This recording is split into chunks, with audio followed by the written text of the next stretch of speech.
안녕하세요. 말씀 묵상의 이광재 목사입니다. 사도 바울이 제3차 전도 여행을 마무리하고 예루살렘에 도착했지만 많은 유대인들의 핍박을 받는 장면들을 저희들이 계속 보고 있습니다. 하나님께서는 그러나 사도 바울이 예루살렘에서 유대인들에게 복음을 전했듯이 로마에 가서도 복음을 전할 것이니 안심하고 두려워하지 말라라고 위로해 주는 말씀을 저희들이 보았습니다. 그럼에도 불구하고 사도 바울을 죽이려는 유대인의 음모는 멈추질 않고 있었고요. 오늘은 그 음모가 어떻게 해서 발각되었고 사도 바울은 또 그것을 어떻게 피하고 있는지를 다시 한번 보게 됩니다. 이러한 말씀들의 계속적인 이어지는 것들을 통해서 하나님께서 저희들에게 말씀하시고자 하는 뜻은 무엇일까요? 제가 기도하고 계속 이어서 보도록 하겠습니다. 하나님 아버지 감사합니다. 저희들이 사도행전을 통해서 하나님의 복음이 사도 바울을 통해서 이방인들 가운데 어떻게 전해지고 있는지, 어떠한 섭리 가운데 전해지고 있는지를 계속 보고 있습니다. 오늘 말씀을 통해서 하나님 가르쳐 주시고 성령님 조명하여 주셔서 정말 이러한 과정들을 통해서 하나님은 저희들에게 어떠한 마음에 동참하기를 원하는지 또 무엇을 깨닫기 원하는지를 저희들이 깊이 깨닫게 하여 주셔서 그 음성을 듣게 하여 주셔서 오늘 하루도 승리하는 하루가 될 수 있도록 인도하여 주시옵소서. 감사드리며 예수님의 이름으로 기도드립니다. 아멘. 제가 사도행전 23장 12절에서 22절 말씀을 봉독해 드리도록 하겠습니다. 날이 새매 유대인들이 당을 지어 맹세하되 바울을 죽이기 전에는 먹지도 아니하고 마시지도 아니하겠다 하고 이같이 동맹한 자가 40여 명이더라. 대제사장들과 장로들에게 가서 말하되 우리가 바울을 죽이기 전에는 아무것도 먹지 않기로 굳게 맹세하였으니 이제 너희는 그의 사실을 더 자세히 물어보려는 척하면서 공회와 함께 천부장에게 청하여 바울을 너희에게로 데리고 내려오게 하라. 우리는 그가 가까이 오기 전에 죽이기로 준비하였노라 하더니 바울의 생질이 그들이 매복하여 있다함을 듣고 와서 영내에 들어가 바울에게 알린지라. 바울이 한 백부장을 청하여 이르되 이 청년을 천부장에게로 인도하라. 그에게 무슨 할 말이 있다 하니 천부장에게로 데리고 가서 이르되 제수 바울이 나를 불러 이 청년이 당신께 할 말이 있다 하여 데리고 가기를 청하더이다 하매 천부장이 그의 손을 잡고 물러가서 조용히 묻되 내게 할 말이 무엇이냐. 대답하되 유대인들이 공모하기를 그들이 바울에 대하여 더 자세한 것을 묻기 위함이라 하고 내일 그를 데리고 공회로 내려오기를 당신께 청하자 하였으니 당신은 그들이 청함을 따르지 마옵소서. 그들 중에서 바울을 죽이기 전에는 먹지도 않고 마시지도 않기로 맹세한 자 40여 명이 그를 죽이려고 숨어서 지금 다 준비하고 당신의 허락만 기다리나이다 하니 이에 청부장이 청년을 보내며 경계하되 이 일을 내게 알렸다고 아무에게도 이르지 말라 하고. 아멘. 사내들인 공회에서 사도 바울을 해하려고 했던 유대인들이 실패하자 유대인들은 본격적으로 결사대를 구성했다는 것을 오늘 말씀 가운데 확인할 수 있습니다. 12절입니다. 유대인들이 당을 지어 맹세하되, 유대인들에 있어서 이 맹세라는 것은 참으로 중요합니다. 이 맹세를 했다는 말은 이제 이 일이 완성되기 전까지, 이 일이 성공되기 전까지는 이 맹세를 통해서 오늘 말씀과 같이 이 40여 명은 오늘 14절 말씀과 같이 바울을 죽이기 전에는 아무것도 먹지 않기로 굳게 맹세하였으니 완전히 죽음 아니면 바울을 죽이기로 결정한 것입니다. 바울을 죽이기 전에는 결코 자신들이 살지 않겠다. 죽음까지 각오하는 그런 맹세를 한 결사대 40여 명이 이제 바울을 죽이려고 계획했다는 것이죠. 이것은 유대인들에 있어서 심각하게 바울에 대해서 생각하기 시작했다는 겁니다. 바울을 죽이지 않으면 자신들의 조직도 그렇고 유대인들의 입지가 많이 와해될 것이라는 두려움 속에서 이제는 바울을 반드시 제거해야 된다는 생각을 하게 된 것이죠. 그래서 천부장에게 청해서 이 공회로 다시 바울을 청하기로 결정을 한 겁니다. 그 청에서 안토니아 요새에서 이 공회까지 오는 그 거리가 있었는데 그 거리로 오는 그 중에 바울을 죽이기로 결정한 것이죠. 그래서 천부장에게 바울에게 좀 더 알아볼 것이 있으니 우리 공회로 보내달라고 요청을 하면 그러한 과정 속에서 바울을 죽이기로 결심을 한 겁니다. 그런데요, 참 놀라운 사실은 이 사실을 바울의 생질이 듣게 되는 겁니다. 바울의 생질은 누구냐면요, 누이의 아들입니다. 바울의 누이의 아들이 그 얘기를 듣고 로마 영내에 가서 바울에게 말해주는 거예요. 그래서 바울은 그 얘기를 듣고 나서 그 얘기를 백부장을 통해서 이제 천부장에게 얘기를 해주죠. 오늘 말씀에는 내러티브상 앞에 했던 말을 다시 반복하면서 그 부분을 강조하고 있습니다.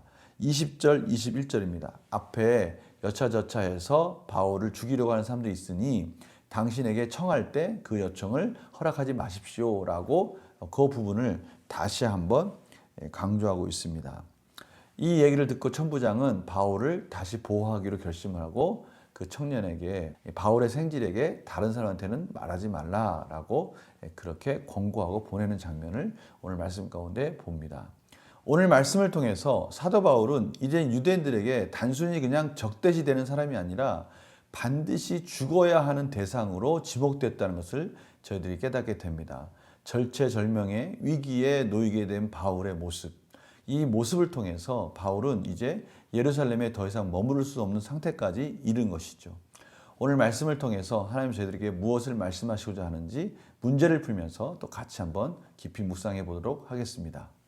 바울의 조카가 바울에게 전한 내용은 무엇이며 이에 바울은 어떻게 행동합니까? 바울을 죽이기로 결심한 결사대, 맹세한 결사들이 40명이 있고 바울이 공회에 오는 그 과정 속에서 바울을 죽이기로 했다라는 것이죠. 바울은 이 사실을 천부장에게 알리게 됩니다. 바울의 부탁으로 천부장에 간 조카가 알린 내용은 무엇입니까? 바울을 요청할 때, 바울을 청할 때 절대 거기에 대해서 허락하지 마라라고 부탁을 한 것이죠. 왜요? 안토니아요에서 이 공회로 가는 그 과정 중에 바울은 암살을 당할 수 있다라는 것이죠. 절대 그 요청에 응하지 말라. 그렇게 부탁을 하고 있습니다. 연구와 묵상 질문 보겠습니다. 바울은 왜 자신을 죽이려는 자들로부터 자신을 지키기 위해 힘씁니까? 이유는 간단합니다. 바울이 살아야 될 이유가 있어서 그렇습니다. 바울은 지금 죽으면 안 된다는 것을 알고 있었어요. 그의 운명은 하나님께 매달려 있는 것이죠. 하나님의 복음에 매달려 있는 겁니다. 로마에 가서 복음을 전해야 된다는 것을 바울은 하나님으로부터 들었고요. 하나님은 그런 바울을 보호해 줄 테니 두려워하지 말라고 그랬어요. 바울은 그런 과정 속에서 어떻게 하든 간에 이 위기를 모면하고 로마에 가려고 지금 준비하고 있다는 것을 저희들이 알게 됩니다. 느낀 점 볼까요? 바울의 사명 때문에 자신의 신변 보호를 요청하는 바울을 보며 무엇을 느낍니까? 바울은 살아야 될 이유, 자신의 신변 보호를 요청하는 이유는 복음의 사명 때문이죠. 저희들도 마찬가지 아닙니까? 저희들이 이 세상을 사는 이유가 무엇일까요? 행복한 시간들을 보내고 가족들과 함께 이 세상 속에서 정말 행복한 시간들을 허락해 주신 하나님께 감사하면서도 저희가 그런 감사 속에서 분명한 목적을 놓치면 안 된다는 것을 다시 한번 가르쳐주고 계십니다. 우리가 그 목적을 놓치면 우리 삶 속에서 언제부터인가 정체성이 퇴색되게 될 것이고요. 우리의 인생은 또 불안한 인생으로 전락해 버릴 것입니다. 두려워하는 인생, 죽음을 두려워하는 인생으로 전락할 것입니다. 그러나 우리에게 분명한 정체성, 살아야 될 이유가 분명히 있다면 저희들은 열심히 다시 한번 인생을 추스리려고 살 이유를 찾아가겠죠. 오늘 바울이 그 부분을 다시 한번 깨닫게 해주고 있습니다. 오늘 말씀을 통해서 그렇구나. 우리가 살아야 될 이유가 있다면 복음 때문이구나 라는 것을 바울을 통해서 다시 한번 깨닫게 됩니다. 결단과 적용 볼까요? 현재의 어려움만 바라보며 낙심하고 있는 문제가 있다면 무엇입니까? 왜 낙심하고 있느냐 이것이죠. 현재 많은 어려움들이 있다면 그 어려움 때문에 낙심하고 있는 이유가 무엇인가? 복음 때문인가? 그렇다면 오늘 사도 바울처럼 이 복음이 더 효과적으로 전달되기 위해서 이 어려운 문제를 하나님께 의탁하고 맡기고 우리가 능히 감당하고 이겨나가야 된다는 것이죠. 그래서 오늘 문제를 보니까요. 내가 하나님의 도우심을 믿고 사명에 집중하기 위해 무엇을 실천해야 합니까?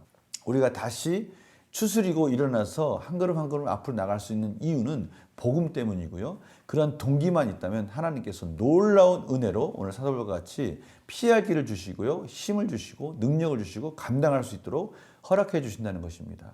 왜 낙심할까요? 사람 때문에? 아니면 물질 때문에? 아니면 미래에 대한 두려움 때문에? 아니면 관계 속에서? 아니, 이 모든 것들 속에서 낙심할 필요가 없다는 겁니다. 왜요? 우리가 복음을 전하는 자로서 하나님께서는 이런 과정들 속에서 하나님의 복음을 전할 자로서 부르셨기 때문에 능히 극복할 수 있는 힘도 주시고요. 피할 길도 주시고, 오늘 바울과 같이 여러 가지 정말 어떻게 하면 그렇게 바울의 생질이 그 얘기를 듣고 그것을 바울에게 전할 수 있었겠습니까?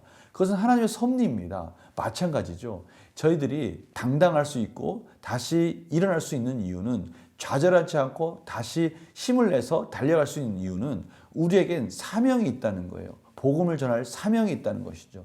우리가 그것만 붙들고 있다면 우리는 어떠한 상황 속에서도 낙심하지 않는다는 것입니다. 이 부분을 우리가 좀 다시 한번 생각해 보면서 우리 인생에 있어서의 질서, 인생에 있어서 살아야 될 이유, 목적을 다시 한번 세우는 시간이 되었으면 좋겠어요. 다시 한번 오늘 하루 복음을 중심에 두고 복음을 기준으로 복음을 전하는 자로 부르셨다는 것을 기억하면서 오늘 하루 승리하는 복된 하루가 되기를 간절히 소망합니다. 기도하겠습니다. 하나님 아버지, 오늘 말씀을 통해서 저희들이 다시 한번 복음을 위해서 복음을 전하는 자로서 저희들을 부르셨다는 것을 깨닫게 하시고, 어떤 어려움과 힘든 일이 있을지라도 하나님께서는 피할 길을 주시고 절망이 아니라 소망으로 바꾸어 주신다는 것을 다시 한번 깨닫게 됩니다. 인생에 있어서 이 기준이 흔들릴 때 우리의 인생이 불안해진다는 것을 오늘 저희들이 다시 한번 깨달으면서 오늘 하루 복음을 향해서 저희들이 한 걸음 한 걸음 나아가는 복된 하루가 되게 하여 주시옵소서. 감사드리며 예수님의 이름으로 기도드립니다. 아멘. 성도님들, 오늘 하루 다시 한번 이 복음을 위해서 힘차게 달려가며 즐거운 하루가 되기를 간절히 소망합니다. 내일 또 뵙겠습니다. 안녕히 계세요.